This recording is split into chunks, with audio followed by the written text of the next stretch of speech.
So first of all, Waqas Ahmed. Waqas is founder of the Da Vinci Network and the author of the acclaimed book, The Polymath, Unlocking the Power of Human Versatility. It's available outside. It is, yeah. And you'll sign it as well, won't you? Absolutely, for what it's worth.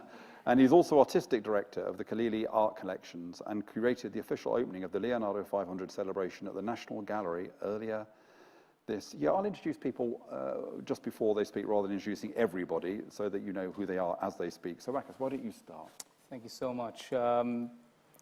Matthew, this is important that we have it here. It's an apt venue, not only because of what you mentioned, which is that the RSA is traditionally known for its interdisciplinary thought and discussion, but also because you have some serious polymaths come as members here over history. I mean, Benjamin Franklin comes to mind, of course, who was an entrepreneur, a writer, a publisher, a scientist, an inventor, among many other things.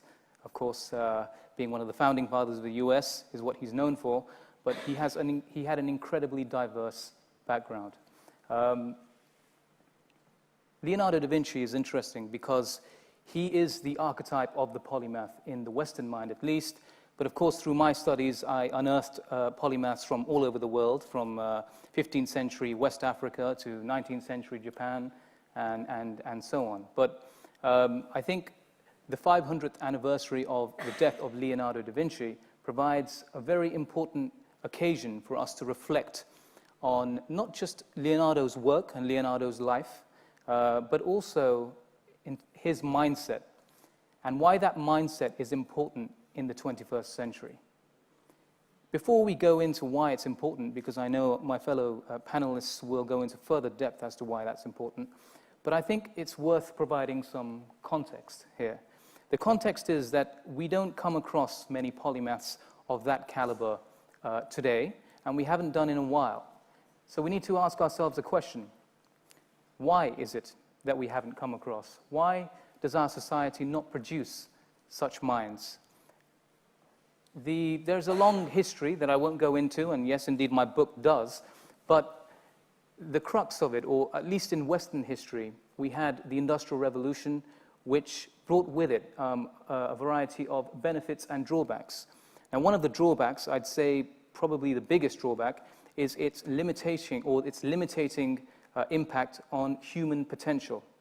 The reason I say that is because industrial capitalism brought with it a certain organizational framework, which is largely based on the division of labor.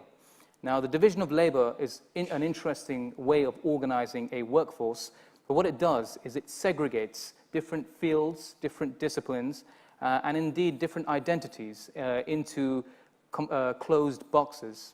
And in doing so, it limits that individual as to what they could potentially do. Of course, we are all multifaceted human beings. Well, human beings are multifaceted beings in general. We know that. Sociologists, behavioral scientists, evolutionary biologists will tell us the same thing. But why is it then that we are then confined by society, whether it be our education system, whether it be the workplace, parents, popular culture, whatever it might be? Why does it discourage the exploration of our many sides? Well, now, in the 21st century, we're starting to revisit this concept of the polymath.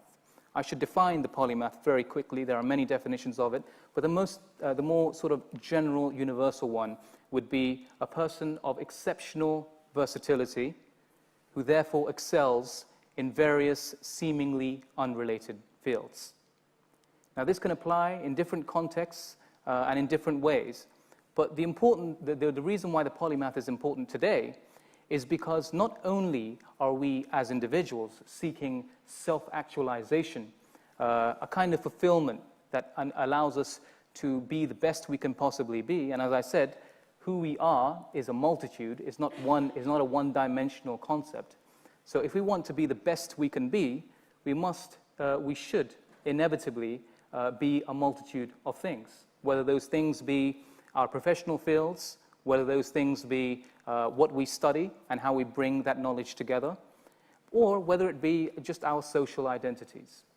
So with this individual fulfillment, this self-actualization, we are then better placed to make a solid contribution or a creative contribution to society in a manner that we would not have been able to do if we were constrained as one-dimensional beings. So that leads me to the benefit of the polymath for society.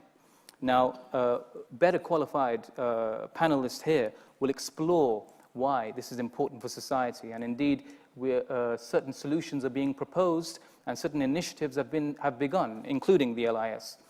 So, for society, in short, world problems, as you saw in the video, are multidimensional. They have various facets to them, every single one of them. In order to tackle those world problems, we're not going to be able to do so if we focus on one specific aspect of it and then move on to the other. We have to be able to simultaneously address these various facets, see how they might be synthesized in order to derive a creative solution to that problem. A specialist, and by specialist, I don't mean someone who specializes in their field and has in-depth knowledge, because that is a very noble thing. A specialist, i.e. a lifelong specialist, and specialization as a system that segregates different fields of knowledge, different professions and identities, is nothing short of intellectual and professional apartheid. So, what are we doing? Are we unlocking human potential in its various forms today? Are we allowing for that self-actualization at the individual level to happen? Are we then allowing for that multidimensional mind, once prepared in this way, to then tackle multidimensional problems? I would say currently no, which is why we have so many such problems today. So we need to explore why it is that this happens, that we are where we are today, and what is the way in which we ought to move forward. I wanted to just go back to the individual versus group interdisciplinarity, which is a very important point. I think, yes, group interdisciplinarity has its benefits, of course, but ultimately we need to look at interdisciplinarity in the single mind vis-a-vis in a group mind. So in a group mind, what you have is you have a whole bunch of different people with their own expertise that they've probably gathered over a long career, so they're jealously going to guard that discipline, right? So that's their identity. So for them, they're the experts on the table, and anyone else that has anything to say about that discipline will often be seen skeptically or cynically and so on. So I think with groups, there's a danger of a group of egos sitting around a table, and therefore productivity and creativity not happening.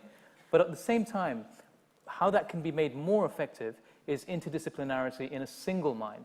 Because when you're able to conduct a synthesis with your own self, you're of course battling your own ego rather than multiple egos, and you're drawing upon multiple strands of information in a unique way that's not possible in the real world. And then once you have that interdisciplinary mindset, you will then approach the group more empathetically, and therefore the conversation is likely to be more productive and creative. Sorry. For 10 seconds, go on. So that's why I use the word collaborate. Encourage collaboration. Always encourage collaboration, which in theory is a noble exercise, but in practice, I don't know how effective it can be. Very quickly, if I may, on universal basic income. I'm not going to talk about universal basic income, but I am going to talk about one very simple concept, which is, do we want to create a society that puts human potential at the heart of it, right? Do we want to do that? Because if we want to do that, yes, we will develop ways, models, economic theories, and so on that might unleash that, but that's got to be a goal. And human potential being unleashed in its entirety, and that speaks to the other question about automation, actually, because we don't currently know what a human mind is capable of. We're getting glimpses of it over history today, through sparks of genius and so on, but have we fully investigated what the human mind is fully capable of through a rigorous education system based on human potential? Once we have that, then we can have that conversation about automation, machine versus human, and so on. But yes, if universal basic income, the issue with polymathy is that it has been unleashed through a process of hardship and necessity. So if somebody is seeking to survive, they often have to be creative to do so. So sometimes that encourages polymathy. But polymathy is also encouraged when you're in a position where you don't have to worry about your financial condition, and you therefore can explore. You can go on that adventure willingly out of necessity. So there's a discussion to be had about whether or not it unleashes polymathy. Great, thank you very much.